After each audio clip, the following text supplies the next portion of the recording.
The hallway was silent, but it was the kind of silence that felt like a warning. A silence waiting for its next victim. His face was soaked, fatigue mixed with a fear he could no longer hide. He stood trapped between darkness and flickering light he couldn't escape. The hallway stretched unnaturally, as if it had no intention of ending. Every step echoed, but not all of them belonged to him. He stood alone, though nothing about this place felt truly empty. He entered the room like a man escaping something, only to find a silence far too calm. His bag dropped, water dripping from it, revealing more than he wished. The room didn't stir, as if someone or something had been here. When he closed the door, he felt the darkness behind it, waiting. His wet footprints were the only proof he was still here, or perhaps already gone. He stood centered, lost between reality and a nightmare forming around him.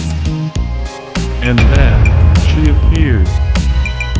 Motionless, like a photograph not meant to exist. One eye stared at him, unblinking, empty. Her soaked hair clung to her shoulder, as if it had risen from a forgotten sea. He froze, stunned that she was really standing there. Her feet hovered just above the floor, pretending to stand. The space around her warped, as if her presence disrupted reality itself. Suddenly, he woke up, gasping, like he had escaped real death. His eyes searched desperately, for proof it was only a dream. He sat frozen on the bed, unable to process what happened. The lamp behind him lit only half his face, the other half swallowed by shadow. His hands trembled, not just from fear, but as if he still felt her.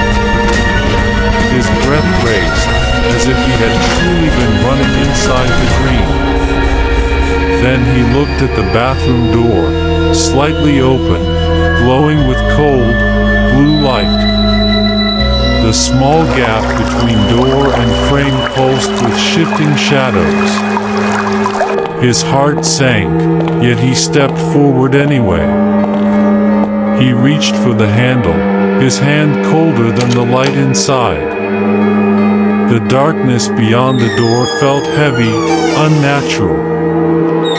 His reflection on the tiles flickered, almost not his own.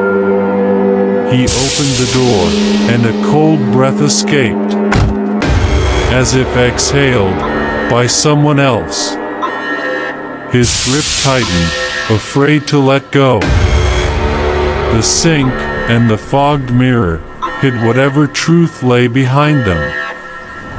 The shower curtain behind him hung unnaturally still. Then he heard footsteps, ones that didn't belong to him. His heart froze, sensing someone standing right beside him. The shadow on the wall took a form, but not his. He flinched, finally seeing the truth he'd been running from. The curtain shifted, without a trace of wind. Someone was inside, or waiting, for him to come closer. The mirror began revealing a shape that should not exist. The reflection showed him, and her, behind him. He finally understood, she was never a dream, never a nightmare. She was the truth he had been avoiding for years. A truth that had returned, to claim him. The door behind him shut, locking itself. The lights died, leaving only her glow. Her first step wasn't heard, it was felt. His neck stiffened, sensing someone staring down at him. He tried to breathe, but couldn't. Her hands emerged from the dark, cold, impossibly cold. She leaned close to his ear, whispering a single word. "I'm back."